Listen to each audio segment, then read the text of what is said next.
Hey, Aradia, one thing John mentioned, he's picked up some hiss in your mics the last two recordings. Yeah, it's probably because I was using the crappy mic. I am on the good mic now.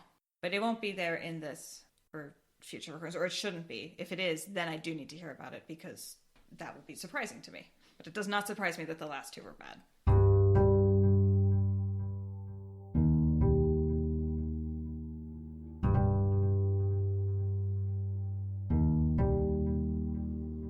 This is the Wheel of Time Spoilers podcast. So I am super excited, both because today is my birthday and I got my Canadian birth certificate in the mail. Oh! Happy birthday. Happy name day. Happy birthday, eh? Yeah, happy birthday, eh? Happy Nice. birthday. It's your happy Canadian birthday, you know? But I think it was entirely a coincidence. I ordered these like 3 months ago, so the fact that they arrived on my birthday, I think is entirely a coincidence. Taviren. Yeah. It's funny that you say, like, order them, too. Like, you just, like, order them from Amazon, and then you get a Canadian... I mean, probably. It is Canada, but... Yeah, well, I mean, that was about what it was like. They were super easy. The website was great. I forgot when my parents were born. I was going to say, I hear the Blight's retreating up there. Yeah, it is. It's true. It's releasing bubbles of evil along the way, but it is retreating. Yeah. How was your Thanksgiving, right? It was extremely chill. Normally, the last 3 years, my brother has come over to do Thanksgiving with my husband and I, and this year, because of COVID, we didn't even do that. But we did have some really local, really awesome lamb that we made ourselves, and we made a bunch of sides, and it was nice and chill. I mean, it's the first Thanksgiving in a new house. Like, any amount of culinary success is awesome. That is a good point, yeah. Yeah, because you always have to, like, learn the oven and learn the kitchen and stuff like that. Yeah, which the kitchen is so giant. It's so wonderful. I love this kitchen so much. And we're welcoming back Megan, who was on, I believe, your chapter 29 last time you came on? Yeah, that sounds about right. Yeah. It's like so long ago, it seems. It was, and because of my incredibly long editing time these days, it still hasn't come out yet, technically. I just released chapter 26, so I feel like I need to get a little caught up on that. So that's all right. It was a holiday, and yeah, on my to-do list.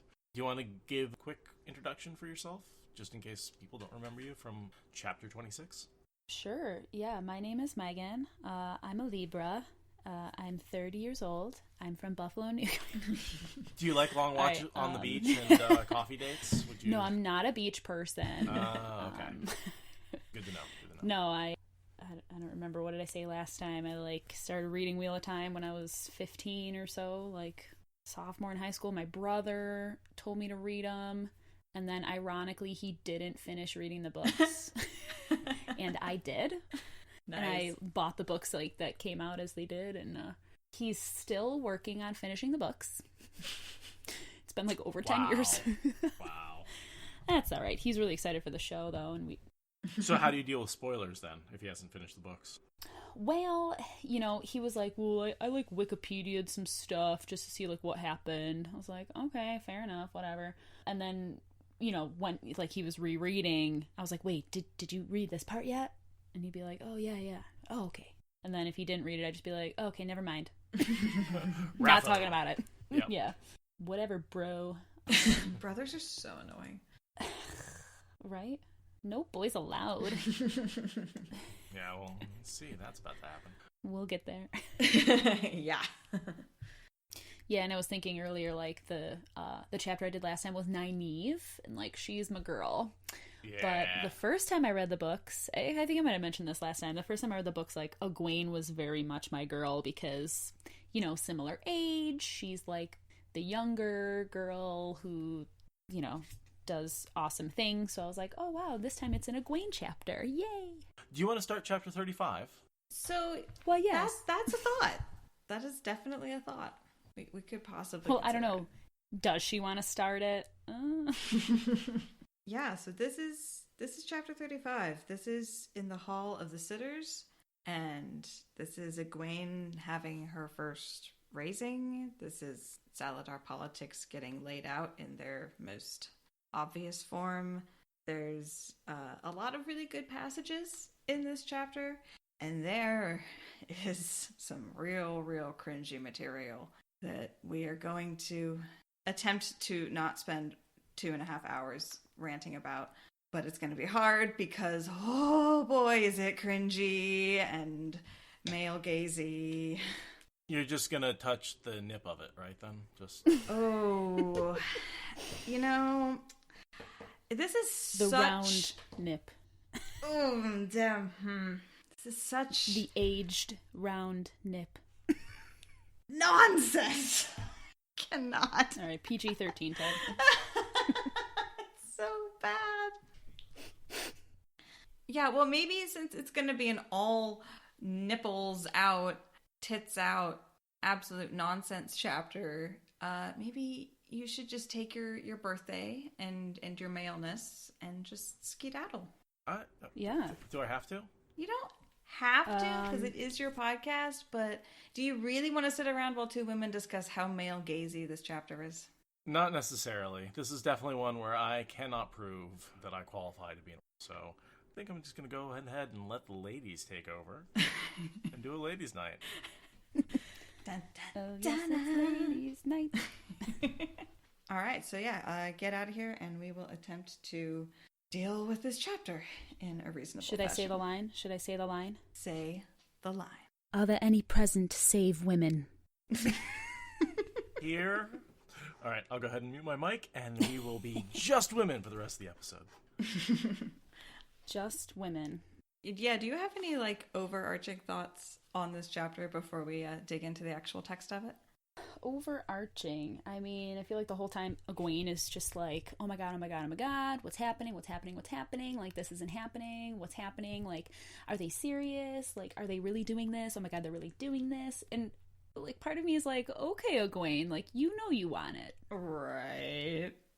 Because she's the Wheel of Time Hermione, and while part of her is like, they've got to be crazy, I'm not even Aes Sedai, at first she thinks she's in trouble. She's like, oh my god, how do they know? How do they know? And then they're like, you're going to be Amerlin Seat. And she's like, wait, what? But I feel like deep down inside, part of her is so proud, I don't know what I did, and I don't think I necessarily deserve it, but okay. Come on, it's Egwene, really. Right. She's superficially resisting it, but she's not really resisting it. She has so many opportunities in which to mess it up and doesn't take it. Exactly. And at the very end of the chapter too, she says something she laughs, after everything's done, she laughs and she's like, oh, I just remembered something. I call you daughters. And then something else. Well, and also that she has to sit down without cringing. Yeah. I think that's most of why she laughs. Is she's like, easing her way. I did that to myself, didn't I? Without letting herself down gingerly. I'm just excited to get to host an episode all by myself. So I'm glad I'm on the first one. This is exciting. I mean, I guess technically when Kelsey and I did our episode, I was hosting it, but I didn't think of it like that. I need to calm down because I'm very excited. Yep, this is okay. We are in the Hall of the Sitters now. You need to compose yourself. Quite. So I think I want to read us in a bit because I like the opening couple of paragraphs, aka the first couple of pages. After I drink some beer and then I drink some water. Lube your throat. I mean, as someone who has edited sound, I can tell you, someone who needs to take a drink of water is very frustrating to edit. You can hear that cotton mouth. Egwene stared at Shiriam, wondering whether she was supposed to laugh. Maybe in her time with the Aiel, she had forgotten what passed for humor among Aes Sedai. Shiriam stared back with that ageless, imperturbable face, tilted green eyes not seeming to blink. Egwene looked at the others. 7 faces with no expression, just an air of waiting. Swan might have been smiling faintly, but the smile could just as easily have been the natural curve of her lips. Wavering lamplight made their features suddenly strange and inhuman.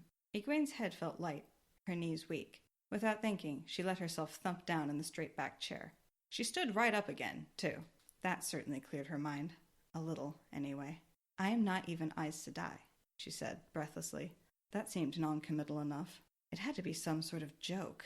Or or something. That can be gotten around, Shuriam said firmly, jerking the bow of her pale blue sash tighter for emphasis. And I'm going to make myself stop there, because I think that pretty much sums up the chapter. Yeah, like Egwene's main thought process, I guess. Yeah, because then, like, they just go into, like, do you say Bionin or Bionin? I always say Bionin. I would say Bionin. Yeah. Bionin. Okay. I'm an audiobook. So Bionin. No. Replicator, so. There's some, like, listening to other people pronounce things. I've kind of adapted things that way, and then others, I'm just kind of like, I'm just going to pronounce it the way I always did. But, so yeah, she just explains that, like, you know, kind of like in a soccer rule book, there's no rule that says I just think about like She's the Man. Have you seen that movie with Amanda Bynes? No. She like pretends to be her twin brother so that she can play soccer on the men's team at some private school. Oh.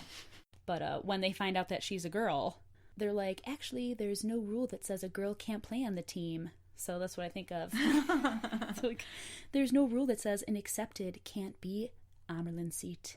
Yeah. And that's pretty much what she gets into. And then she gets all, like, lecture-y and is cut off and is like, well, long story short, you're fine. It's fine. We're doing this. Which is interesting given who Bayonin is. You know, with respect to the whole Elida sent her there to sabotage Salidar's plans and hold them back or draw them back to the tower. The fact that she's the one lecturing on this legal loophole is like, what? But then I guess at the same time, like, maybe she's also kind of talking herself through it, thinking like, well, you know, it's better for Elida if Egwene becomes Amerlin here, because then Salidar looks maybe more ridiculous for raising her, and Elida, her position looks stronger in the long run, or maybe that's what she's thinking. So, like, she's kind of got to, like, talk herself through it. Well, you know, there is technically no law, so what I'm doing is okay. Yeah, it's true. She does also have to, like, I mean, she can't completely be obstinate, because then it blows her cover, kind of, with respect to the whole she's sent there to sabotage him. She has to help slowly, right? But she is still an ambitious, not Black Aja member. She is going to fall into her lecturing thing and actually give the entire details, even though she's technically supposed to be sabotaging these plans. As, you know, Aes Sedai do anyways. They love lecturing, don't they? They do like that. They do like that.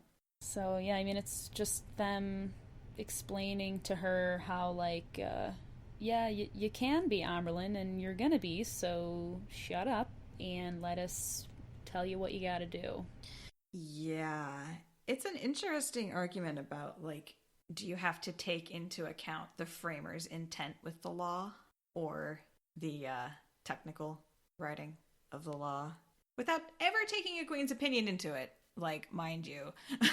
Well, it's funny that you say that anyways, because Bionin being a Grey, like, and Greys being, you know, the mediators and the ones that have to practice the law, I guess. Mm-hmm. Like, interpreting a law is a very Grey thing to do. Right, So it's just interesting that you said that. Like, interpreting the law. Well, that sounds like something that Greys do, and that's probably why she is the one that, I don't know, maybe found the loophole and felt she had to explain it. I don't know. Yeah, I am one. It is curious who found the loophole, because I doubt she would have brought it up if she's the only one who would have pointed that out. I bet some other Grey pointed it out, and she had to go along with it because, like, obviously. Yeah, well, that actually, so, like, the list that I referenced earlier, yes. I have, like, all the characters written out, and then there are Jaz, and then, as I was, like, reading about them, so, okay, I'm on my third reread of the books, but nice. I told Seth last time, like, even though I've read the books a full time twice, and I'm making my way, like, there's still so much that I don't know and don't remember, and so listening to this podcast, like, has made me realize how much I either missed or just forgot or was, like, oblivious to. I don't know, like, I must have really bad reading comprehension or something. Anyways, so, you know, I was reading about all the characters, and I actually wrote down, like, how some of them were killed, if they were killed, because it was kind of interesting, and, like, some of them seem like they kind of tie into their positions right now in the Salidar Hall. Uh-huh. But, so anyway, so going back to what I was talking about. So, Bionin being a Grey, and, like, you know, did she find that loophole? I don't know. Delana, one of the sitters, who is Grey Aja and is also Black Aja, right. She actually, so she was the very first one to stand up in favor of Egwene, like when voting on the Amaryllis. I mean, like you see it in the chapter, but like I wrote that down because I was like, interesting, because she's trying to mess things up, and she just like stands right up. And it's kind of like, are you dumb? Like, why? Like, she's an agent of chaos. Like, yeah, shouldn't you like maybe try to, show some disdain about the situation so that people aren't like, why is she so eager? Yeah, it's a pretty big tip off on a reread. What I was getting to is it could have been Delana as well, who was like, well, Egwene would be a good fit because she doesn't have to be Aes Sedai before she's raised. Yeah, if Delana brought it up like, first, oh, man, it wow. could be like, yes, this will in fact be an incredibly ineffective leader. Perfect. I mean, I wonder if Delana had like orders like with the Black Aja and whoever Forsaken, like, it's a great idea to mess things up? Let's put that girl who knows Rand in charge of the Aes Sedai. Well, no, but the choice of Egwene is Swan's. Swan is the one that chooses Egwene, distinctly. She's the one that brings it up first. Yeah, she is very determined who her successor is going to be. And it's no one that Delana would have picked, that's for damn sure. Or for the entire Black Aja. I mean, Swan is very happy to have Egwene as her protege. I think it's because that's who she wanted. Yeah. But Delana might have had, the general agent of chaos sort of orders for, like, do whatever it takes to stoke division.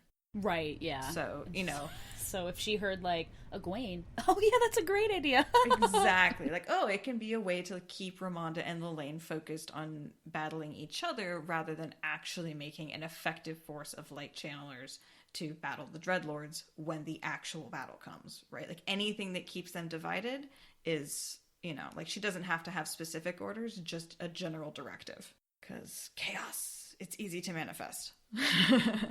So going on, I guess.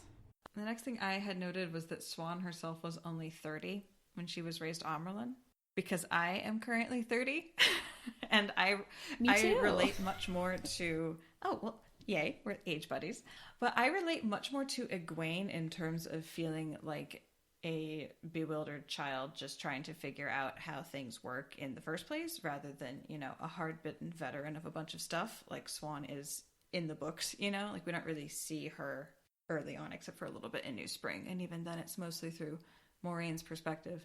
So it's kind of trippy to imagine like that Egwene is looking up to, a 30-year-old Swan as being a much more qualified Amyrlin, and I'm sitting here as a 30-year-old being like, no, Egwene, you're way more competent than me. Like, trust me. Yeah, I know exactly what you're saying. Like, there's, even real world comparisons where you think of like, oh my god, like, Queen Elizabeth was queen at what, 21? Like, what was I doing at 21? Right. Don't ask, never mind. Like, oh my god. Yeah. I'm 30, I still couldn't be queen. Oh Jesus. my god, right? Like, I could be queen of the world with a magic wand, but like anything more nuanced than that, like, no way. Yeah, so I agree with what you're saying. Like, paragraph, objections piled up on her tongue in a tangle that let nothing out. She was too young. Swan herself had been the youngest Amyrlin ever, and she was 30 when raised. She'd barely begun her training, no matter what she knew about the world of dreams. Amyrlins were knowledgeable and experienced, and wise. They were certainly supposed to be wise. Yeah, confounded and muddled indeed. Seriously. Like, that is my mood. But giving it to Egwene, though, or Egwene, see, that's my old pronunciation, Egwene. Giving it to Egwene, she did a fantastic job right out the bat. At least I think so, because, like you said, I compare, like, if I were in that position, I'd be like, puppet me. I don't know. Exactly! I have no confidence in my ability to be self-determining if I was being pressured by, like, a 300-year-old and a 250-year-old, Yeah. Like, whatever you say. Yep. Yet she's like, okay, well, first of all, Nynaeve and Elaine are Aes Sedai. Like, oh, good idea. Right? It's been like one night, and she's already like, okay, so if I play the three sides against each other, I can do what I want, and I know what I want, and I know how to play the three sides against each other. I'm like, I don't know how to make myself breakfast. so... Yeah, like, I still need to ask my mom how long to boil an egg sometimes. It's terrible. Egwene puts us all in the shade. Like, she has flaws, yes, but if I could be 1/10 the woman Egwene is, I would be way more competent than I am now. I mean, I guess she does have an advantage. Like, she did train with the Aiel for a while. It's true. If I was trained by the Aiel, I would be much less of a blob all around, mentally and otherwise. The Aiel are pretty awesome. I do genuinely hope that somehow, like, Aiel culture, like, becomes part of the fandom or something, and, like, we end up with people that, like, actually, like, get really into it as cosplayers. I'm making that up off the top of my head. That was not a thought that I had going into this conversation. When the TV show comes out, like, things will, I think, get crazy. Just, like, I don't know if you were a Game of Thrones fan. Like, I was a Game of Thrones fan. I read the books too, but, like, I didn't really care either way. Like, the show was so good. We won't talk about the last season, but the show was so good, and, like, it blew up and got so popular and, like, became such a big thing. I guarantee the same thing will happen with Wheel of Time. And if it doesn't, I'll be shocked, honestly. I will be so upset because, yeah, I watched a bit of Game of Thrones and I read a bit of Game of Thrones, and I was just like, I mean, if it means that Wheel of Time gets this level of production value, then I'm content. So yeah, I have expectations. I'm just excited to see, like, how many people embrace it. Like, come on. I know, right? There's so much culture for people to get into. There's so many different cosplays. Like, oh my god, it's going to be beautiful when we suddenly have, like, an orders of magnitude increase in people making creative content because of the show. Okay, this is like a 4-page chapter. Let's just keep going. This is entirely too long already. We haven't even gotten to the boobs. Yeah, we have not even gotten to the boobs. It's true. So Egwene does mention, like, her training. Where was it? Like, a little Isle heart. Whatever they did, she would not let them bully her. That's right, Egwene. Just keep thinking about that. Yeah, and she's also comparing Morvern to Soralia in these 2 paragraphs. And it's like, yeah, good luck with the... Okay, you're gonna do... And, like, she puts together her coalition in a day, but in this moment, you're like, yeah, if you're comparing Morvern to Soralia, you are not in a good place. You're not feeling like you have options. Morvern. Let's see, Morvern. Oh yeah, she's just literally all I wrote about her was she's a brown. Yeah, she's a brown who's, like, really stodgy and requires a zillion kinds of proof, as I recall correctly. She's not really a super important character, but she is just solid, right? I mean, as a brown should be, right? Yes, very much. She is very a quintessential brown. Kind of like one of the other Aes Sedai that we're going to get to if we ever get past this page. There's some cool browns in the background of this chapter, repeatedly. Oh, yeah, I have another one. Janya. Yes, her. Is the 3rd sitter that stands up the first time around on the first vote. Yeah, she's another quintessential brown that doesn't ever do anything intense, but, like, is very solidly brown and just holds down the fort and is great. For some reason, that makes me think, like I would trust a brown sister's judgment unless they, you know, had some secret therein. But, like, well, even then, like, I would still trust Varen's judgment. Like, yeah. There's just something that seems very solid and constant about a brown sister. They're grounded, even when they're completely head in the clouds. And I say that as the first chair, so obviously I'm biased. Yeah, I'm not a brown. Like, I like reading and learning, but not that much. I'm a gray. If I were, I'd be gray. Anyways, yeah, so we'll get to, like, one of the... The next thing I have is just the note about and how Anaya really likes lace and frilly things, because that's, like, explored more in New Spring, and I think it's a really cool character detail. Oh, yeah. A surprisingly frilly thing in rose silk. That sounds really pretty, though. Right? Yeah. And then at the end of the chapter, there's, like, the room is decorated with her style, and it's almost exactly like when Moraine and Swan get help from her in New Spring when they first move into the Blue Quarters, and they're like, oh my god, with the lace and the frills right now. And it's like Egwene has the exact same experience, like, 20-something years later. So here's Anaya, a blue, who's just such a good lady. And she really likes her pretty stuff. She's so kitschy. Hasn't changed. Yeah, totally. Yeah, one thing was, like, Egwene really likes Anaya. Right, she's nice. She just has terrible taste. the wording for being summoned to a trial is the same as being summoned to being the Amerlin. And, later we see that, there's guards around her. It's like they're positioned like guards around her to keep her from running away. And there's all this just very like sacrificial lamb ritualness, which is, in the words of the book, very heartening. Or not very heartening. That was heartening. Oh, yes, it was. Just the way Kate Redding delivers it in the audiobooks is just... Oh, I've never listened to the audiobooks. I've been wanting to for so long, but I like just could never commit to them. Yeah. I probably should, because like sitting at work, like I'm constantly trying to listen to a podcast, and like right now there's no new episodes. I'm not talking about you, Seth, but I'm talking about like the other true crime podcasts I listen to, because that's it.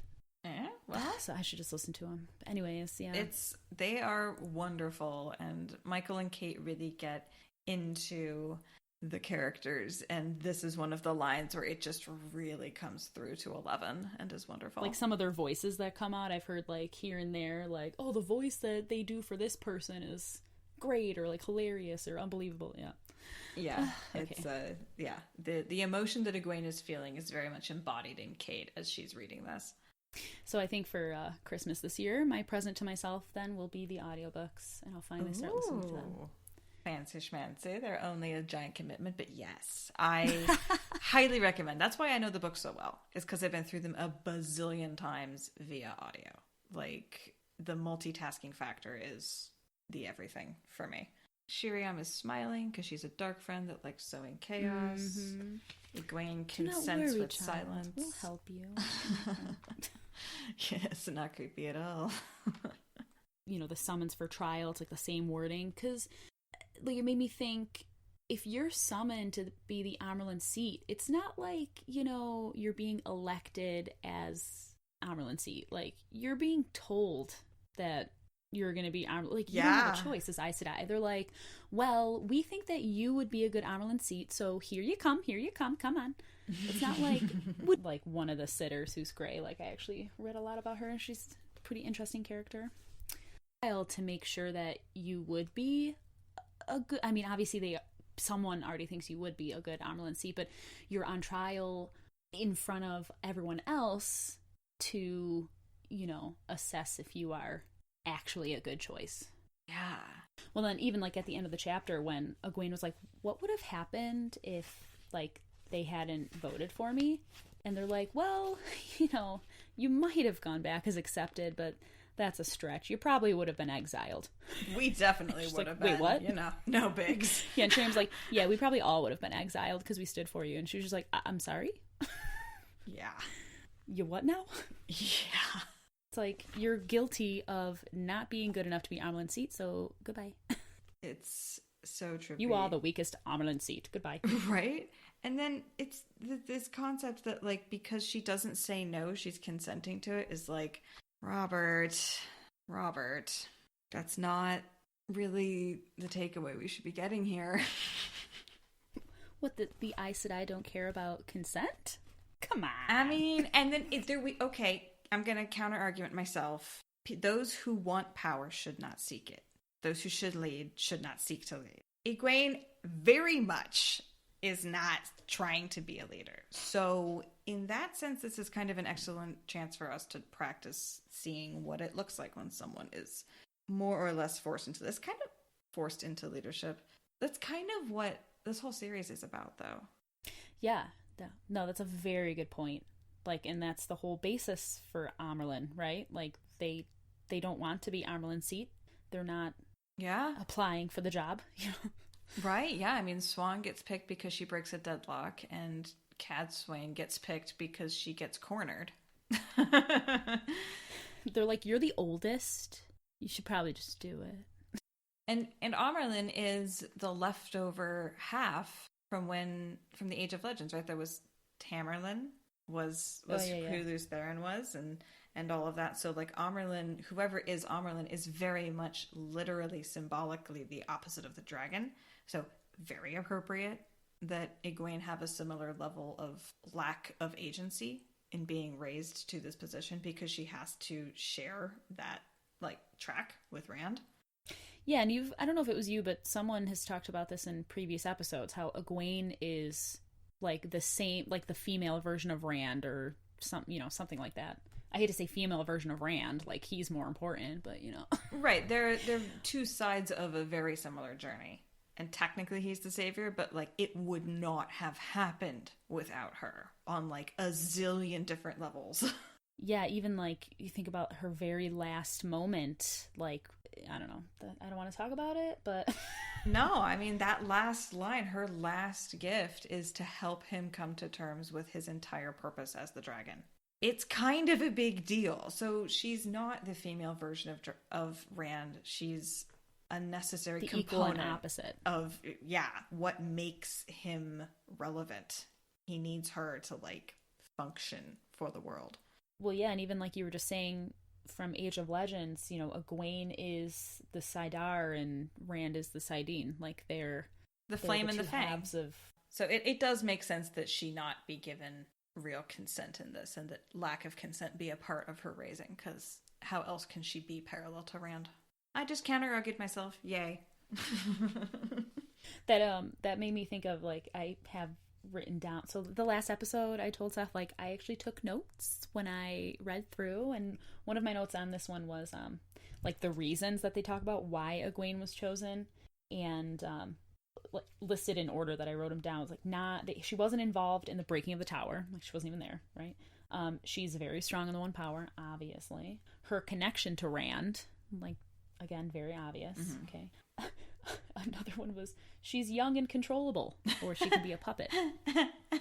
And then one that I actually think is probably one of the most important, at least from the Aes Sedai perspective, is that she has no formal Aja affiliation. And like, I know she talks about that later on, I think, how Egwene is literally of all and none. Yeah. Like, she was never raised Aes Sedai, so she couldn't even choose or like consider really choosing an Aja. Though she would have chosen green. Although we come to learn she was, yeah. And you'll notice that the dress that she wears on the way back is pale green. Yes, that's I wonder if that's just like a coincidence, or if no, that dress like, you are wearing is green. It's there. It's there. Everyone can line up and fight me over it. I mean, I feel like Egwene does wear a lot of green dresses, though.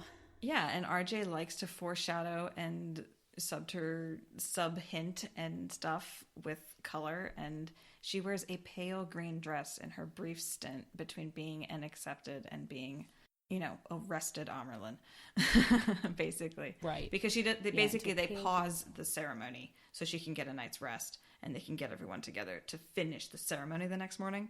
And it's pale green that she wears in between. She's green. She's green. I used to think like, I'd probably be green Aja, but green's just my favorite color. So when I became older and wiser, I was like, no, I'm not really into it. Yeah, I never thought that I'd fighter. be green. Like, they're just way too energetic. Like, no. Yeah, I mean, like, I like boys, but not that much. And the whole like battle thing, yeah, gallivanting around, having adventures, like, no. Definitely more enjoy sitting at a table and mediating between two people in a conflict, trying to come to a resolution instead of fighting. So I was like, maybe I'm a gray. Yeah, I like that all of the Ajas have something useful, even though not all of them get really heroic characters in the series. Because most people are like, I'm going to be a blue or green. And it's like, but gray, though. Super useful.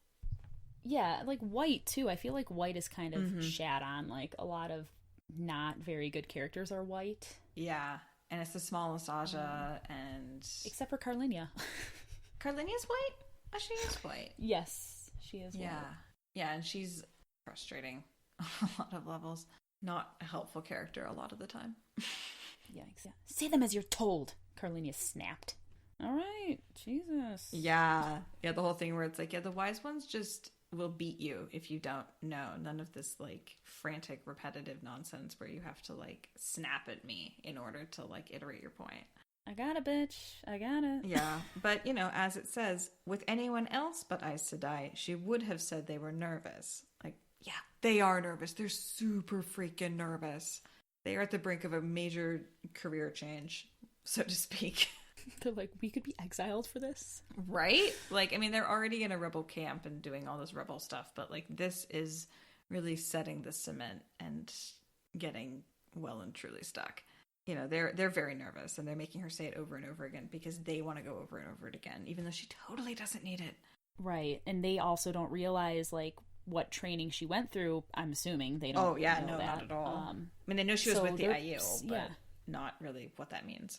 You know, the whole purpose of choosing her is like, oh, well, you know, she knows Rand, but also she's, like, young and she's powerful, but, like, not, like, that smart when it comes to Aes Sedai stuff. So then they're probably looking at her like, oh, God, like, this girl's gonna mess up. Like, she's so young and dumb. Right, and she was just with a bunch of savages because ethnocentrism is, like, super cool. Little do they know. Yeah. So, and here's Anaya again. It will go well, child. Stroking Egwene's hair. No wonder Egwene likes her. She seems like such a nice lady with her lace and her rose silk. Yeah, Anaya is easy to like, but it's still very like, oh boy, this is the childness, the child approach, right? They think of her as a child, like they're stroking her hair, like, you're gonna be fine, like, go ahead and perform for this life or death defying task, it'll be great. Like, don't worry, like, just do what we're telling you to do and you won't die. Yeah. And meanwhile, Egwene's just sitting there like, I was ready for anything. Anything did not include this, and I'm having a hard time processing that. She's like, oh my God, they've summoned me. Like, they know I've been pretending to be Aes Sedai. I'll never be Aes Sedai now. Like, they're gonna kick me out. I'm never gonna learn, like, all the things I need to learn. They're like, you're gonna be Amaryllis Seat. She's like, the fuck now? Whoa. Yeah. What? It's like, we're not even 2 hours later. She's still, like, dealing with the fact that she got beaten earlier tonight. And, like, yeah. It's just... And they're just like, yes, you are so vulnerable. We will just shove you through this before you can respond. Like, oh my God. Like, you know, she's, oh my God, like, they're serious about making me Amerlin. Like, the moment she was, you know, the stole was put on her and she became Amerlin, she should have just been like, y'all know I was pretending to be Aes Sedai, right? I'm gonna pardon myself. Oops. Like, joke's on you, you didn't know. Yeah, and then she would have taken all the steam out of the blackmail potential of that whole situation. Oh yeah, with what's her name? Nicola and Arena. Yeah, those little sneaking rats. When I was rereading these chapters, like when I was reading, well, actually, it hasn't happened yet. So like in the next book, you know, that's when Nicola approaches Egwene and is like, we know that you were doing something bad, and like we're gonna tell if you don't do anything. And he's like, shut the fuck up. First of all, the whole time I was like, you know, I could play Nicola in the show. I could do that. I could be a little brat. Meanwhile, I'm just like, please, I'll do anything, please. Nicola, sure, I'll be her. I don't care. Yeah, I know, right? Right, all like the shit characters that like all the fans are like, sure, I'll do that. I'll do whatever. Oh my God, totally would be I'll the stand most in the background, hated, most meaningless character. Completely, yes, sign me up. Don't care. Not at all. The entire, like, the ceremony and all of the scenery for that, and it's just the note, like, this just all feels like a Masonic induction or something. Yes. And actually so I was reading, like, a book review. I think it was on Tor.com, like the Tor website, whoever wrote the review for this chapter. And she, or he, actually, I don't remember who the author was, but I'm trying to pull it up on my phone too. They were talking about the whole ceremony and how it kind of mirrors like when they have a new pope or bishop. I don't remember exactly like which position was, but like when they're appointing like the new pope, she said that it was kind of like similar or like opposite to it. I only know about pope stuff from Angels and Demons by what's his face. I really don't know. So, and like watching the Borgias. Where is it? Oh, okay. So Lee Butler. I just want to give that credit on, Tor.com. So the reread for this chapter. And at the very end, she talks about the ceremony and how it's very similar to, like the papal conclave, verifying that everyone there was a man, and like how the church totally excluded women in clerical hierarchy. Oh. and how it's like, you know, obviously completely opposite for Aes Sedai. In elections for the Pope, it used to be that a man could be elected without being a bishop or being ordained first. But if he was elected, he was immediately made a bishop by virtue. So kind of like how Egwene is in Aes Sedai, and how she's just made Aes Sedai because she's raised Amyrlin Seat. Oh, fascinating. The foot washing thing is apparently also... Oh, I guess, like, you know, electing the two opposing Amyrlins is like a reference to the Great Western Schism, which I didn't read what that is. I don't know if you know what that is. Isn't that like when the Roman Empire split in half or something? I don't know. I probably knew at one point when I was binging Crash Course YouTube videos, but... The Western Schism, also called Papal Schism, blah, blah, blah, was a split within the Catholic Church in which two men simultaneously claimed to be the true pope, and each excommunicated the other. Oh. Awkward. Okay, so I guess, yeah, that very much is like Elida and Egwene. Yeah, totally. Usurper! Excommunicate you! No, excommunicate you! Oh, and then to our favorite part, so at like the very end of this chapter review, she says, as to the stripping aspect of the ceremony, you know, it sounds, she says, chauvinistic. But... She said, Lee Butler, she said it appeared to her that it was a reference to European pagan traditions. Being sky-clad. You know, the emphasis on, like, the power of women. Yeah, clad in the light or sky-clad. Yeah.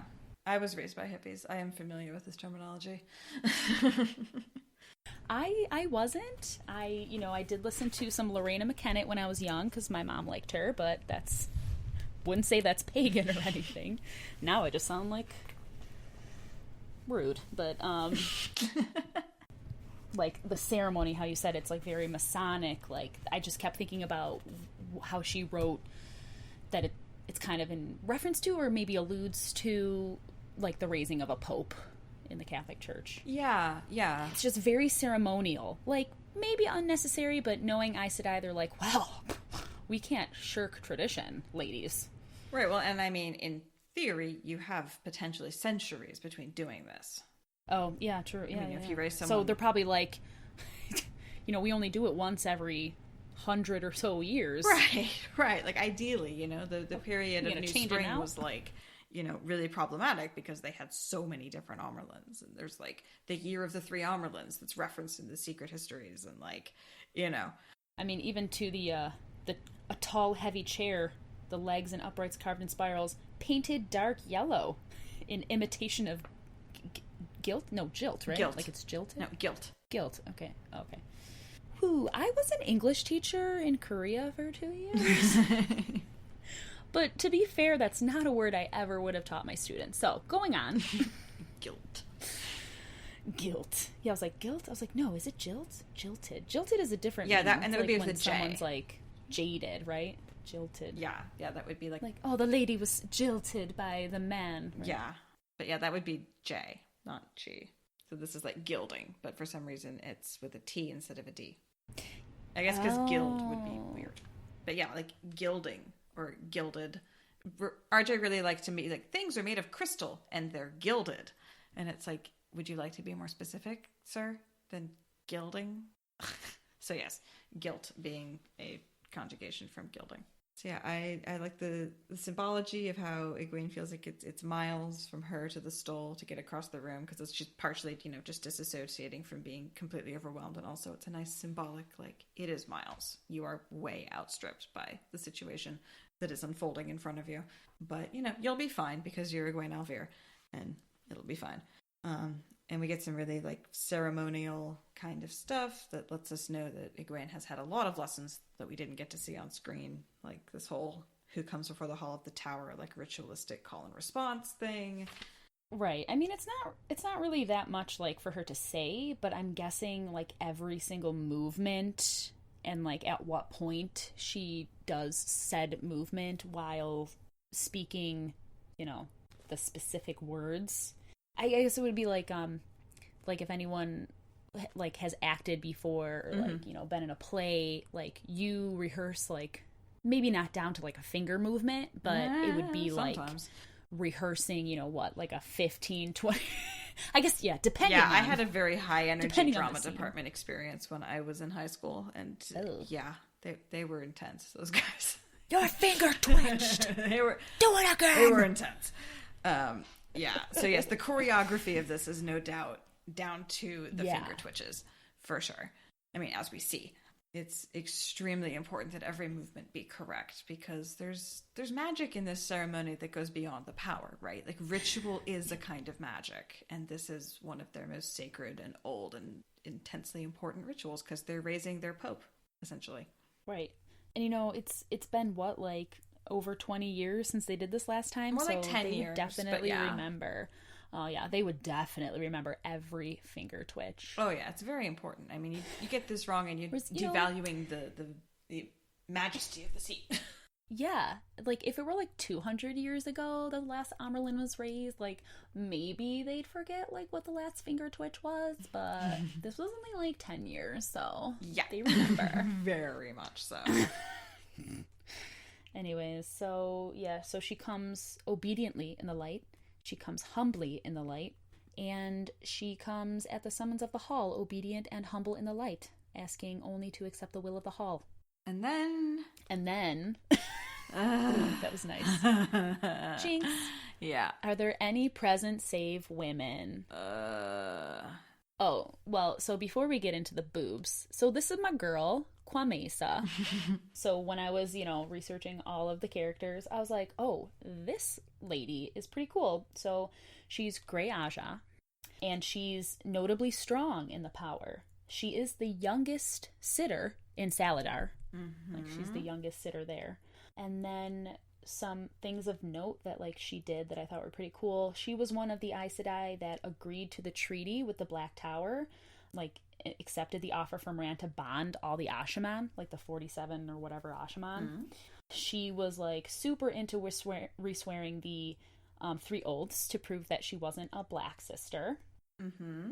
And then her last moment, she was one of the Aes Sedai that defended the cannons, like the dragons, during the last battle. Oh. So she's one of the Aes Sedai that guarded them, and she actually died. Oh, spoiler alert, she died.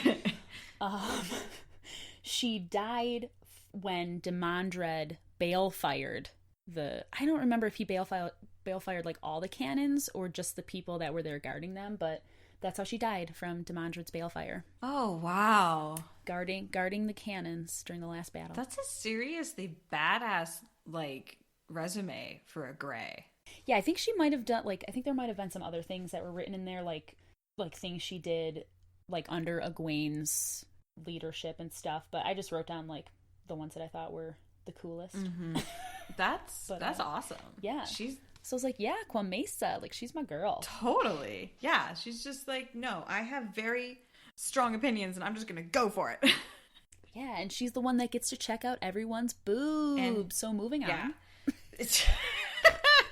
Which, like, under other circumstances could have been fine, but not this one. Oh, no. No, so we have to just... Okay, guys, girls, non-binary folks, everyone under the sun, you have all read this series. This is a page and a half of unnecessary male gaze and weird boobylicious boobitude. It's completely unnecessary. It's extremely weird, has no in-world explanations, like, basically at all, and is really, like, just cringe, because gender reductionism is, like, super unnecessary. Women can totally exist without boobs for, like, a bazillion reasons, plenty of them that exist in world, and honestly, by their own logic, they could just go around topless all the time, like sea folk, just to reassure people that they're not men channeling. Like, there's the mirror of mists that people can use. Like, none of this makes sense. Ugh. So now, to be devil's advocate, actually one of the things on that book review or whatever, that she not really compared, but, spoke about it being a reference to, was how, in the Roman Catholic Church, they excluded women from being priests, and how it was very, like, you can only be a man to be a priest. Mm-hmm. and how in the Bible women are viewed as like the first who sinned, like with Eve eating the apple. And she speaks about all that, how like, you know, they exclude women because they think that women are evil or easy to sin. I'm not very familiar with the Bible, so please forgive me, anyone, like if I'm misspeaking. That's as much as I know about it. I don't mean to like, yeah, I just, so then, you know, kind of mirroring that in this situation, Aes Sedai came from the breaking, knowing that men are tainted, and for them to say, you know, like, there's no men in here, right? This is only women. This is Aes Sedai only women. Men done fucked up, and you're not invited here anymore.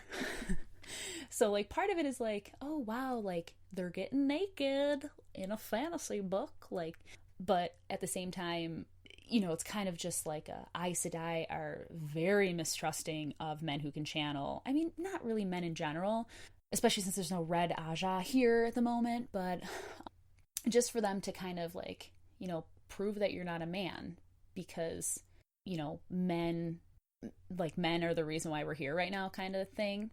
Couldn't they just use delving to check what someone's physical state was? Or something like that? I'm sure, yeah. I don't know, are there any yellows that have that answer? But also, I mean, I don't think anyone channels at all during this whole ceremony, so I wonder if, like, maybe it's a thing. That's true. Like, maybe, like, I don't know why they wouldn't. Like, no, they have some weird prohibitions on using the power during their ceremonies and close gatherings, probably because people used to get violent, like, back in the day when the tower was getting formed. Oh, she's getting violent again. I mean, it was the Wild West. She's back throwing fists. When the Ajas were, you know, there was 13 Ajas and all kinds of weird stuff going on, you know, or 17 Ajas, I think the companion says. Like, there were some wild times. Yeah, so maybe it's like, you know, they don't use, like, you know, they traditionally don't use the power, so the very basic way of proving that you are a woman and you're not a channeling man in disguise is to show me your titties. But, like, the thing is that, like, there's so many ways in which a woman might not have tits. Like, it's just... Oh, yes. Actually, I thought about that. Like, this is not a good test for if you are like, what a if... Sidene wielder or not. Like, there's some women that are, you know, maybe flat-chested or have more, you know, just not feminine features. Exactly. Not every woman really is a double D. So, you know. Okay? It's not a thing. Yeah. But, well, she does say, I was going to comment on this, like, back then they would have done more to, where was that? Oh, long ago, Kwamesa's question would have required more proof. In those days, formal ceremonies were held clad in the light, which was to say in nothing but your own skin. So, like, they would have been even more naked. Like, I guess then... you know, in a very traditional fantasy world, especially from the 90s and 2000s, not that I'm not saying that it was okay back then, but we've come a long way since then. Yes. I'm trying very much to keep my 2020-ness to a dull roar. So, like, in Robert Jordan's world, like, if you didn't have a penis and you had breasts or, you know, some semblance of a breast, you were a female. So I think that's just the basic, like, old-fashioned way that we're seeing right now. Yeah. To say you're a lady. It's just frustrating because it's not even consistent with in-world mechanics. Because back when these rules were created, things like the Mirror of Mists was totally a known weave, even though it's, like, news to these people. It was totally known back then. Yeah. And, like... Well, even, like, inverting weaves, right? You know, Halima would have been able to get through this. Halima absolutely would have passed this test. Yeah, she's a size F and has, you know, not a penis. So he would have passed this test just fine, right? Even though Halima is a Sidene wielder, she's not like, she would have passed the test just fine and been a Sidene wielder in their important rituals, and it just would have been very... just have everyone embrace the freaking power. Like, I know it's like getting everyone out to pull out your guns and play Russian roulette and the tensions might be high, but, like, surely there's a power-based way that would be more consistent with this. And then we wouldn't have this weird-ass scene where Egwene is nailing shirtless in front of an old woman who, let us remember, has perky titties still, also is bare-chested, and it's not this weird foot-washing femdom power dynamic scene that RJ just wanted to write repeatedly and got past all of the editors. I do. I mean, I'm not in disagreement with you. That is a very good, like, loophole that Halima would, like, if Halim's Arengar, right? Yeah. So if Arengar had, you know, been reborn or, you know, spit out again as an actual Aes Sedai and not just like a random secretary, I feel like he could have easily, you know, been. Oh, no, because then they would have been like, wait a minute, who's this? Yeah, well, because it's a you're an Aes Sedai? We've never met you. Migration thing, which admittedly is rare. It's not like the Dark One does that very often. But, like, again, when these rituals were created back in the day, people were way more cognizant of what the Dark One and the Dark Side could do. The raising of the Amerlin seat isn't like a post-breaking thing, right? But maybe this ceremony is. And since that time, I mean, like, over the... was it at the time? I was going to say, like, over the years, Aes Sedai have forgotten how to invert weaves. They like, have, yeah. No one... Right? Like, so maybe by the time they had come up with this new Amerlin seat ceremony, like, they had already forgotten those Age of Legends weaves. So it didn't even dawn on them that someone could have hidden themselves using those. Yeah, there's a lot of history we don't have any clues about. Yeah, and there's just a lot of, like, you know, if then situations. I think Robert Jordan's intention was maybe just to, like, make this a very, like, basic ceremony. Like, all right, no power, we're just showing each other that we're women. By, again, back then, you showed your boobs, you're a woman. The feet washing thing, though, like, I guess while it is a very, like, basic servant, like a show of serving someone is, like, washing their feet. Like, wait, didn't Jesus wash the feet of his disciples? Or yeah, Jesus, you were there, right? You're here. Someone. You're here, right? So maybe, Jesus can tell us directly. Well, yeah, Jesus. So, Mary whose Magdalene? feet did you wash? Okay. So, like, maybe, like, he was just trying to show, like, a very basic ceremony. Like, you know, show us your boobs to prove you're a woman. Okay, basic. And then, like, you know, wash my feet to prove that you're a servant, just like Jesus did. Right. Like, I mean, that would be fine. His intentions were pure. Yeah, the foot washing thing would be fine if they had all put their clothes back on. But the part where Egwene had to stay topless until later in the ceremony makes me feel and I creepy. guess it kind of it does show, like, and Egwene does comment on it, like what would these women make of an Aiel sweat tent or a Shienaran bath? Like, so to Egwene, this whole nakedness is really not a big deal to her anymore because she's been with the Aiel for so long. So, like, maybe he also wanted to show that kind of difference. You know, I can't think of the word, but, like, that, like, Egwene is so, like, worldly and, you know, cultural now. But she's also being incredibly judgy because she says, what would these women make of an Aiel sweat tent or a Shienaran bath? Delana is literally in the tent and is Shienaran.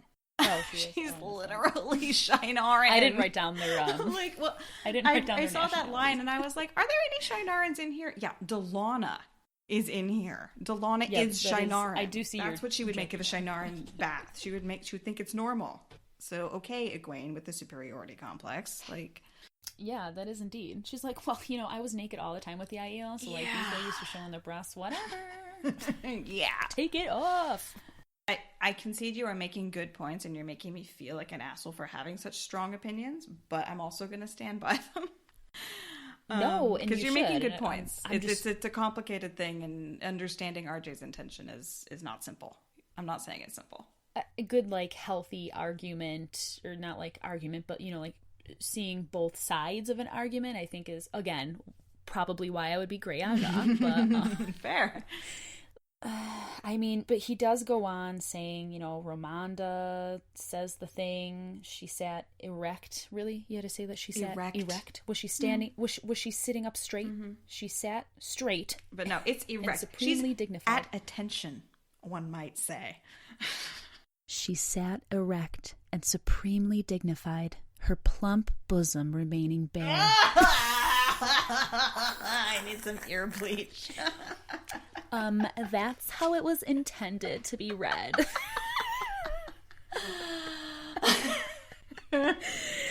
Oh, God. Yeah. So now this is in the Hall of the Sitters, the erotica version. Asmer erotica sitter hall. All right. So we have Romanda's breasts. Whose breasts are next? Well, okay, so on a non-booby note, so Egwene does, very fine, like, she must have practiced it so many times, and, like, all of her training, it just, like, rolls off her tongue, she says, like, she's not even thinking about it. Kind of, again, like, if you, like, practice, like, a scene over and over and over again, it's just, like, muscle memory, like, you might not even be thinking what your next line is, but it just comes out, because you're just so used to doing it. Which is hilarious, because I don't feel like a lot of novices actually spend a lot of time, like, practicing to be raised Amerlin. Oh, right. I just mean, like, the practice that they put her through, and just then in the last her few hours. Aiel training. Yeah. Like, how she had to, like, how the Aiel, like, making her just memorize stuff on the first go. That's what I meant. Gotcha. Man, their training is intense. Like, well, I don't think I'll ever forget the scene where they made Egwene and Aviendha, like, run around in the desert, like, for hours. I was like, hell no. I know, like, I don't think I'd last 5 minutes. I'm not a runner. Oh, God, no. Not me either. Nope. Oh, God. Who needs OnlyFans when we have that spoilers? Yikes. I'm not sorry. Only Fins? On another Only Fins. Yes. Oh, God. Oh, that's obnoxious, and I love it. All right, let's stay away from the boobs for a minute. I think everyone needs to calm down. Yeah, we're all high on titties.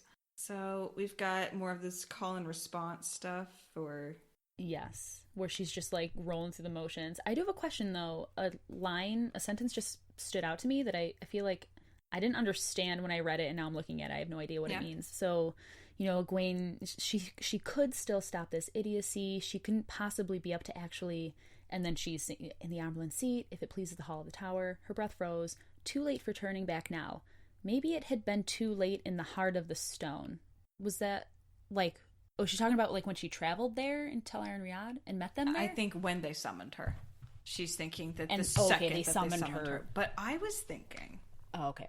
I was thinking this before, and as I was doing notes, and then as you were bringing that up, it crystallized in my head.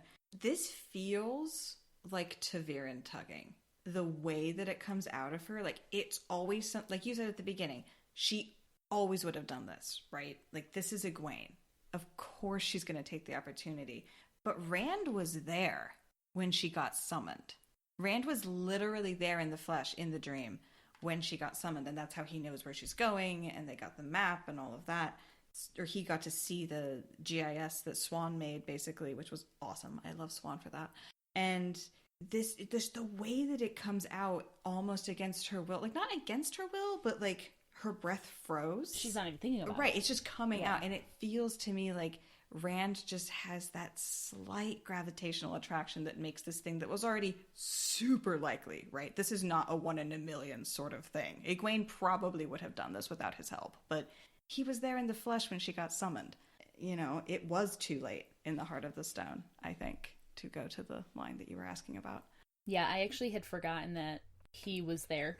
Like, when you said that, I was like, he was? Like, I don't remember that. Yeah, because that's then why he goes to Matt and is like, this is where Elaine is. Like, go get her. Oh, yeah, okay. I do remember him saying, like sending Matt after that. Yeah, it's because he's in the heart of the stone that night and happens to notice that meeting happening. And he, I think at one point, thinks, like, it must have been Ta'Veren that brought me to the stone at that time when that meeting happened. And yeah, that's when Swan like makes literally a map and then gives it topographic relief and like rotates the view, and it's just, she literally makes a GIS with her mind in the dream. And I love Swan so much. I mean, could this also be because at this point, hasn't Rand been like just thinking about where Elaine is so that he can get her on the throne? He is very concerned. Like, so I wonder if he like he Taviran'd himself. Yeah. So like it was like something that he needed, like almost like when Nynaeve and Elaine go and tell Arnriad, and they're like, okay, I need this thing. I don't know what it is, but I need this thing, and then the dream sends them there. So I wonder if that's kind of like what happened here with Rand, where he's like, you know, I really need to know where Elaine is so I can get her on the throne, and like I love her, so I need to know she's safe. Yeah, no, I agree. And they were like, well, here you go. I agree, especially because Nynaeve and Elaine had used the dream to find the bowl, right? Which is their desire to get Rand bound to the Salidar Aes Sedai, which I remember talking with Seth before, saying like, well, how does the bowl accomplish that? It helps create that contact that gets Egwene there, which ultimately works out well for Rand. So like the dream has already been very strongly front loaded with knowing that this is an important connection to make. Right? So then Rand's Taviran nature, he's there in the flesh, those meetings are happening anyway. I totally would buy that the dream bent around to make sure that that timing worked out, because time is wibbly wobbly when you're in the dream. Like the pattern is also manipulating the dream to like work for it and make all these things happen. I don't know if that makes sense. The dream is the lubricant for the age lace to weave itself. It's the lubricant. Oh God! I didn't mean to make us go back there now. Okay, so anyways, now I know what that means, and so no, but yeah, I agree, because she's like, she could still stop this idiocy. She couldn't possibly be up to actually ... in the Amaryllis Sea. Like, it just kind of like comes out, like it's like, no, you're gonna say this, bitch, you're gonna say it. Mm-hmm. It reminds me also of when he's trying really hard to get Egwene, actually, and Tuon, two different times when he's trying to get them to agree with him, and they both like have to actively fight against it. Like, she doesn't realize that there's Taviran to fight against here, so she just goes with it. This is what happens when Egwene's not heels in against it. I mean, I also like the argument, like a lot of people have said that they think Egwene, Nynaeve, and like maybe Elaine, but like at least Egwene and Nynaeve are kind of Taviran themselves. Mm-hmm. And I mean, if you do believe that argument, I guess this could be like Egwene is Taviran, so the words are coming out for her, whether she likes it or not. Because the world needs her desperately to be Amaryllis. She needs to be the Amaryllis that she is, and she. Yeah, no, I like it. Somehow Taviran is involved, but I super accept it because she did ride on the creator. She did get some Taviran that rubbed off on. You know? Wait, what did you say? Bella. She rode on the creator. Yes, I rubbed did. off on her. But I was talking about Bella. It did take me a second. Once you said Bella, I was like, oh, she rode the horse. Okay, so let's move away from this for a second. That's even cute. Shut up. Okay, so let's go back to Delana being real dumb. And Delana was the first to stand like, okay, like just make it obvious that you're super stoked for Egwene to be Amaryllis, you stupid. And then Quamesa, like I wonder if like Quamesa stood second because, you know, she's the youngest, so she probably thinks like, sure, yeah, fresh meat, whatever, let's do this, she can do it. And then the third to stand was Janya, our solid brown. Yeah, Janya. And then the other, you know, the other Aes Sedai, or the other sitters, I should say, aren't named. Yeah, something I noticed about Janya reading in the companion. So she was the only one of the sitters, if I'm remembering this right, she's the only one of the sitters who just left the tower because she decided it was wrong for Elida to be raised the way she was. Oh. Apparently all of the other sitters left on the orders of their Aja heads, but Janya, just in her own heart, was like, that was fucked up. No, I'm noping out. Not cool. Like, she's the best kind of brown. You know, see, not swayed good, by politics steady. Or whatever. Just, yeah. She has morals. I like it. Yeah, and she listens to her own heart and her own intellect over what the crowd is doing. And, you know, all of her decisions are grounded in what she thinks is right. She's an older Aes Sedai. She's not Black Aja. She's just determined that she has to do her own thing, and it's great. But I only learned that from the companion. I don't know that actually gets explained anywhere in the text. I think I use like the wiki, like the Wheel of Time wiki. Mm-hmm. Like, well, that's what I used this time to look up the characters. And it did say more things about Janya, but I really just looked to see, like, if they were Black Aja, if they did anything real messed up, and how they died. So, like, there's, like, several from this chapter. I didn't write anything, which means they are assumed to be alive after the last battle. Oh, and yeah, I didn't see anything about Janya dying, so...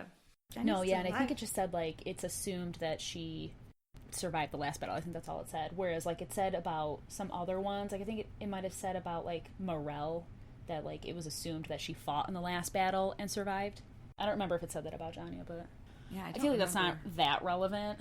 But something that I feel like would have been relevant for this episode that I didn't look up and write down is their loyalty to either Romanda, Lelaine, or no one. That would have been interesting to... So I don't know, like, if Janya was on Romanda's side, Lelane's side, or if she was just, like, a super independent agent. I cannot remember. I'm gonna say Janya probably wasn't on either side because she is so independent. And so the same thing with Kwamesa. Like, I wonder if she was, like, on neither side, and that's why her and Janya stood up so fast. Mm-hmm. And Delana is on neither side by orders of the dark to be on the side of chaos. Delana's an idiot. Totally different, you know. Yeah. We know what Delana's doing. So for those who maybe don't know, Delana dies. She does.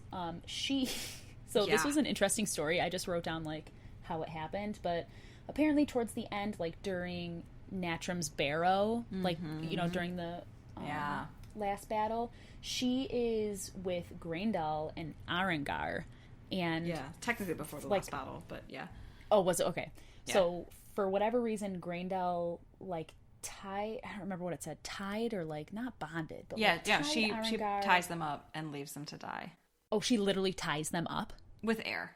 Yeah, because she knows Balefire's coming, because they put the compulsion on Ramshalon that Rand sends down as a test to see if Graendal's really there. Right, so, like, Graendal finds out about the trap.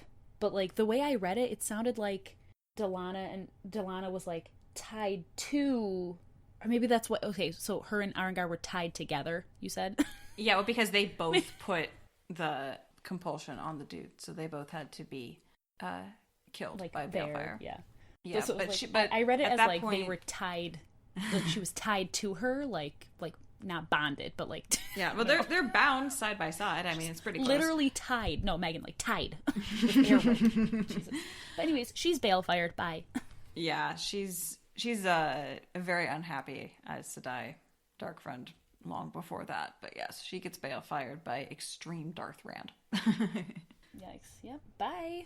Bye-bye. Not everyone stands up, obviously. Way more don't stand up than the Salidar Six had anticipated, which is frightening to all involved. Right. And, like, Shiriam's shitting her pants right now.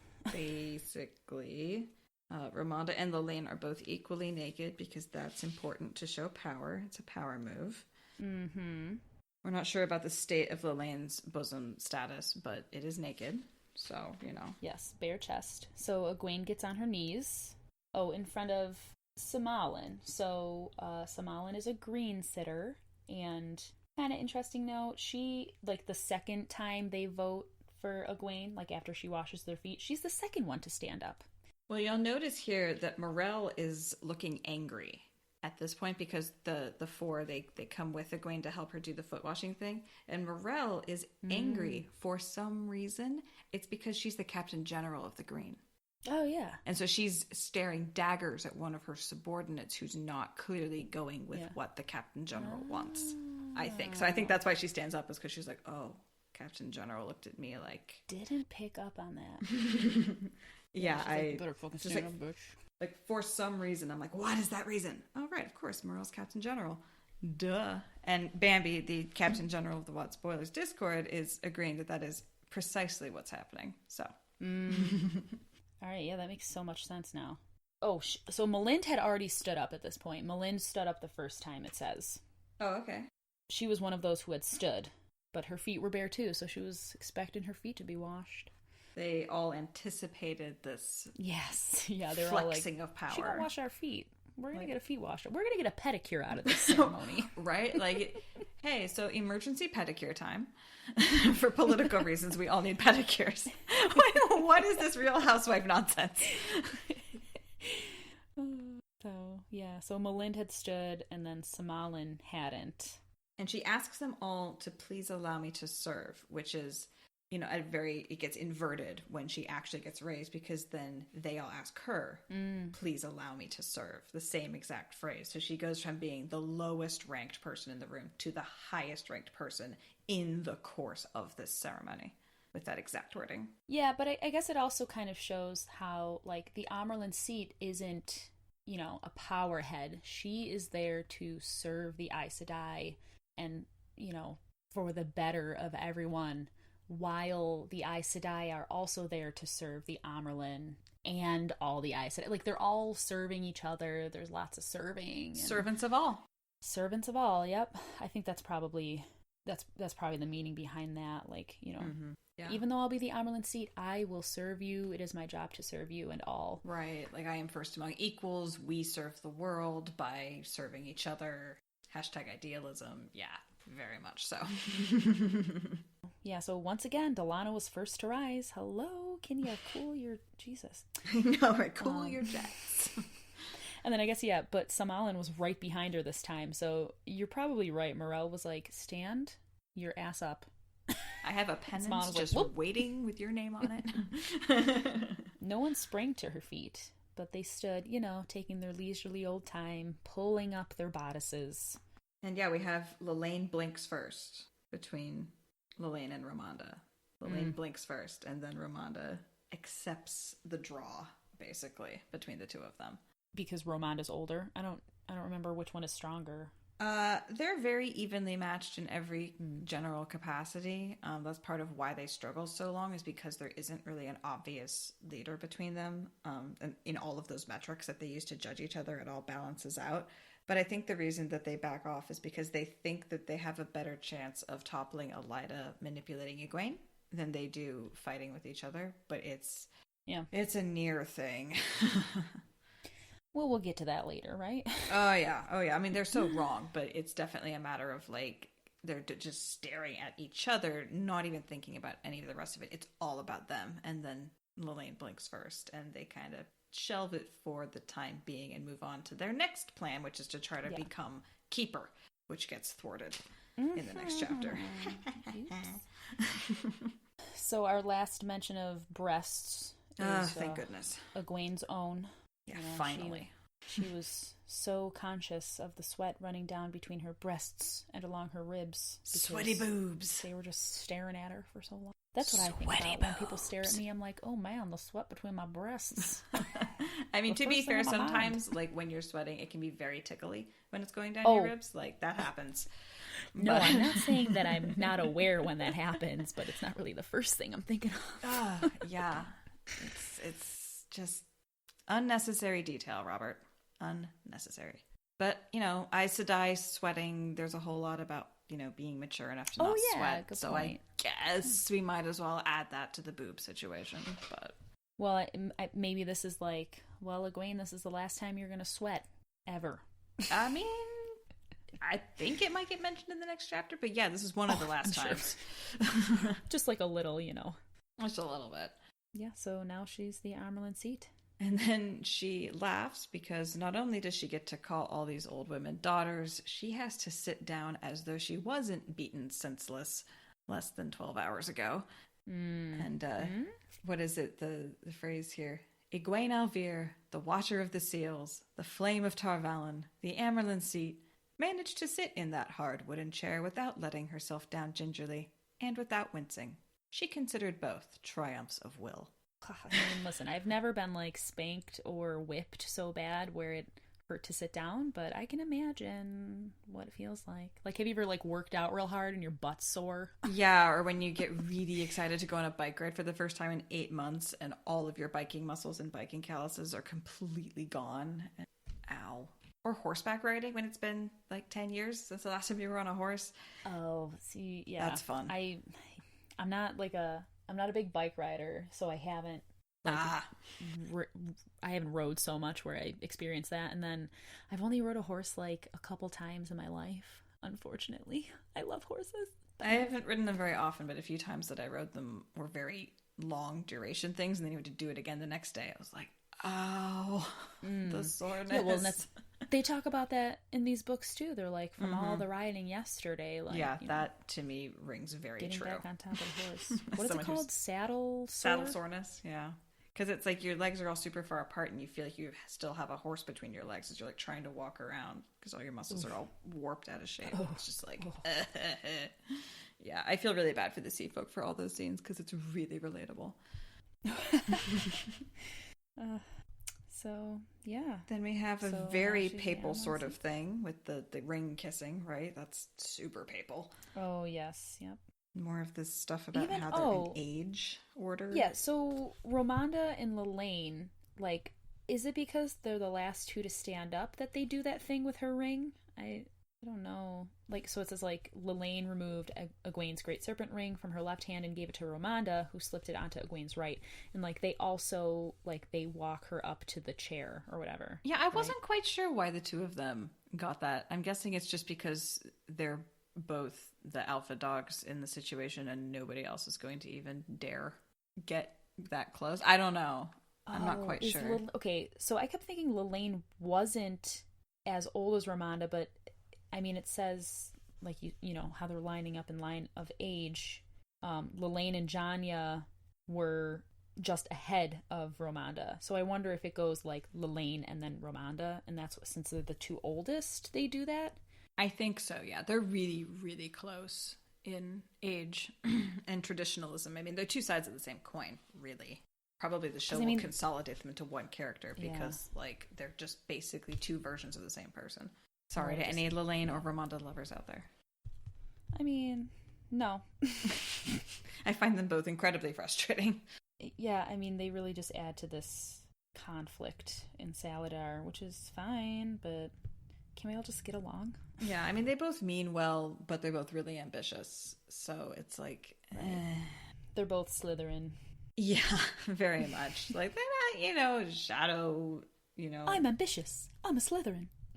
Yeah, they're not dark friends, but they're not particularly helpful in a lot of capacities either. But at the same time, if Egwene had, had some kind of accident or not been able to be Amyrlin, then the pattern had two spares of, competent people to deal with Elida, because Elida is completely incompetent and like any functional adult, please, So Lelaine and Romanda both could have technically pulled it off, but I'm glad that neither of them did, because ugh. Yeah, let's see. So before we move away from Lelaine and Romanda, I guess. So Lelaine, I think she was one, like, she was assumed to fight in the last battle and survived. I actually think Lelaine, like, it said that Lelaine was like at some meeting with Egwene that was overrun by by the Sharons. Yeah, and I remember Egwene was like, don't channel because they'll know if you can channel. And I think it said that Lelaine like didn't channel and she survived, but Romanda didn't listen and she channeled a gateway to escape, and she was killed by the Sharons. Yeah, that was a sad, poetically senseless, tragic death sort of thing, where it's like she should have gone down in a blaze of glory, but instead she was one of the people that got blindsided by the Sharon invasion. Yep, should have listened to your Amyrlin. Yeah, instead of should have listened to your mother all the time, right? Seriously, listen to this 18-year-old girl, 300-year-old woman. Nonsense. She's not quite 300, but very old. So yeah, and then we just have the last page where, Egwene is like, what would have happened if, Romanda didn't stand? Like, would I just have gone back to being an accepted? Well, and Shiriam does say, like, Romanda or Lelaine probably would have been raised Amyrlin. But Morven was like, Yeah, you probably would have went back to being accepted. I can't say whether that would be luck or not, being an accepted that every sitter knew had almost had the Amerlin seat. And then Beonin is just like, well, that doesn't really happen, that they're turned down, but a woman refused is usually exiled. Right, because she could not help being a source of disharmony, which is like, all of this really, foreshadows the tangles that Egwene as captive makes for Elida later. And that's actually a very Grey thing to say, too, for Beonin. The Hall strives for harmony. Oh, well, yeah, the Grey Aja, definitely strives for harmony. Mm-hmm. I guess, as does the Hall, but... Right, but the Hall does whatever the Grey thinks is best, because the Greys are the most reasonable. Obviously. We can't have any disharmony. Yeah, we probably would have all been exiled. And she's just like, but it didn't happen that way. So stop thinking about it. Yeah, and also we're going to skip your first night of contemplation and prayer, because let's get right down to business, because the world is going to all kinds of hell in a handbasket right now. So we'd love for you to have a little nap, but there's some shit going on. So. Yeah, you don't need sleep, right? Sleep is... Actually, no, she does get some sleep. But it's like half of the next chapter until she gets any sleep at all. Oh, poor Egwene. I mean, and the way she traveled, too, wasn't, very quick. She still spent a lot of time traveling through Tel'aran'rhiod, no? I think, an hour or two, maybe? Oh, really? It was that short? Obviously, it wasn't, months that it would have taken, but I thought it still took, quick. A day. Not all of the sitters have gone to bed yet when she arrives. So she got beaten and traveled before some of them went to bed from the meeting where they summoned her. All right, so yeah, not that long. No. But I mean, yeah, she took a beating, so I guess, yeah. Yeah, she really needs some sleep. And they're all like, so can we start updating you on important matters of state? And it's like, sure. Totally, let's just fine. Hop right in here. Yeah, what is she going to say? No? Right. No, daughters, I'm going to go to sleep, so I'll see you in the morning. Yeah. No, she takes it because fundamentally she totally was always going to be Amyrlin. This was always her destiny. Regardless of how anything else in the pattern worked out, Egwene was always going to become Amyrlin. So of course, once she gets over herself and is like, I guess that happened, she just gets right to work. She doesn't resist it or fight it or anything. She's just like, all right, yeah, let's take on this responsibility that's always been in the back of my subconscious anyway. Let's go. Right. And then, her Hermione is showing, just it's almost like a duty thing. Well, if I'm going to be the Amyrlin seed, I'm not going to fail at it. No, Egwene will be the best at whatever she has to do. And if that means being the Amyrlin, she'll be the best Amyrlin. It's as simple as that. So Egwene was actually the original Hermione Granger. Way. Definitely. I keep wanting to compare her to Hermione, but I really should be comparing Hermione to Egwene. Yeah, technically. But I mean, it's smart girl syndrome, right? You're too ambitious because you have confidence in yourself. You're too bossy because you're smart enough to see what needs to be done. All of us who have been in that position find these characters and cling to them desperately, like life rafts, because they're just awesome. And we love them. And yes, they have flaws, but oh my God, just the confidence. She's like, there's no way this can be happening. It's happening? Okay, I'll do it. The confidence. I love her confidence. At 20 years old or whatever. Right, even if it's misplaced occasionally, it's not misplaced overall. She's great. But yeah, her willingness to actually do the work to prove how much her confidence is merited is, admirable. Can't even imagine. Oh my. Yeah, no, Egwene is a force of nature, the likes of which I can only look up to. She's great. And with that, we actually finished the chapter. We actually do that. All, 5 pages of it. And we didn't really talk about boobs that much. I think we may have mentioned boobs once or twice. No, I don't think we're talking about boobs. Yeah. No, not really. Not really. Hey, I'm back. I was just looking at some boobs. What's up? Typical man coming in for the last word. Bringing in the male gaze. Hey, how was that? What'd you say about coming in the last word? Isn't that... Well, was it as good for you as it was for us? It was. It was excellent. I was very satisfied by the end of that episode. All right, this is weird. I mean, it is your birthday, so, Oh, it is. It's my birthday. Some boobies for your birthday.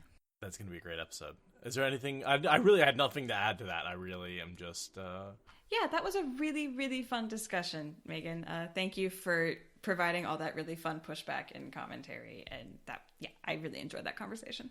I hope it, either enlightens or, makes listeners think about both sides. Like if someone reads it and thinks as you do, like, oh my God, like, why does he talk about like these women's boobs so much? Like it's irrelevant. But then, maybe think about the fact that he was like an old man in the 90s, or I think this book came out in the 90s, like, writing it as the world saw things at that time. I mean, it just, 1994. I definitely don't, like, if someone wrote this way a book now that came out like that, it's just like, no, use a different method. It's kind of like reading Lord of the Rings and being like, where are all the female characters? Right, yeah. Yeah. It's like, well, I mean, he was from, what, like the 50s? Yeah, and like women are not a monolith. We have a wide variety of experiences and opinions. So it's good that we were able to bounce that ball around and really explore many angles on why it did or didn't make sense. Because fundamentally, it's a book we keep coming back to and reading. So we might as well have all the opinions, right?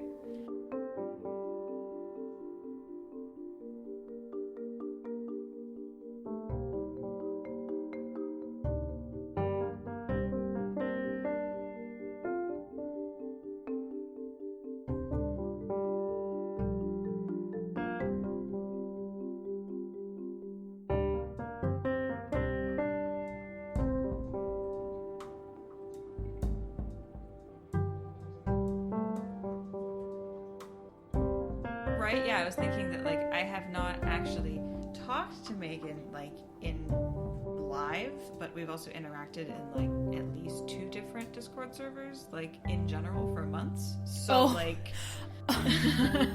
Oh my... Actually, that reminds me, I think there was, like, a live YouTube video for someone, and I think you were in there, and I just remember being like, wait, it's the Aradia? It could have been Discord, but I'm pretty sure it was like a YouTube live stream. And I saw your name. I was like, oh my God, I know her. Yeah, so the internet makes time and space and relationships all very wibbly wobbly. It's a thing. Timey-wimey. Can I just say my favorite reaction is when I was asking for guests, I got a reply, and one of the things I say is like, what do you want to go by? If you don't want to use your real name. And someone was like, yeah, I guess I want to do what Aradia does and not use my real name. And I was like, I had a moment, I was very, very confused. I was like, that is her real name. And I'm not going to call this person out, but she was just like, oh, that's awesome. I had no idea. But I was like, no, that's actually Aradia's real name. I mean, fair enough. It is like a beautiful, like, fantastical name. It is very, very unusual, for sure. Understandable, I think, that someone would think that it's not a real name or like a fantasy name. Yeah, totally. Or like a screen name you made up. Yeah, completely. I mean, and I get mistaken for Arcadia when people are speed reading really fast because that's an actual name or place name. So it's a hilariously unique name to have, and I love it. But yes.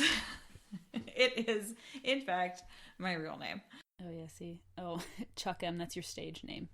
So I go by my stage name. Yeah, sometimes I kind of am like, I shouldn't have used my real name for all the stuff I'm doing online, but it is very unique, and I didn't have to work for it, so I'm a little committed to it now. Right. My Egwene is pretty cheap. It was a very easy come up. I mean, it's awesome, though. It flows off the tongue. I really am surprised, though, that I haven't seen anyone... I mean, I don't interact with a lot of people like Wheel of Time world, but I haven't seen any other, like, Megan who's into Wheel of Time that's used it that I know of. And I've talked to a couple other Megans, and they have other nicknames. I was just a little surprised. Coming up with a good nickname is weird. It's always the ones that you don't think about that end up sticking. Like... I've always had a hell of a time nicknaming Seth. Like... Seth is a hard name to nickname. And, like, you think about, like, all of the famous Seths, it's Seth Green, Seth Meyers, Seth whatever. Rogan. There's no nicknames for any of them. It's just first Seth, last name. Yeah. There's no S-Man or S-Ba, whatever. Yeah.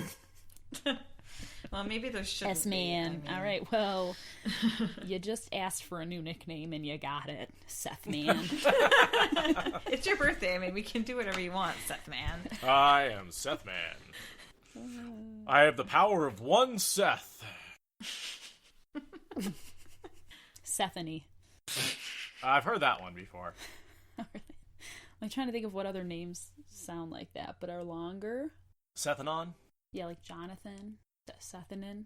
There's a book called The Darkness at Sethanon. Sethanth. I can't say that. Wow. Sethanth son. Seventh son? Seventh son.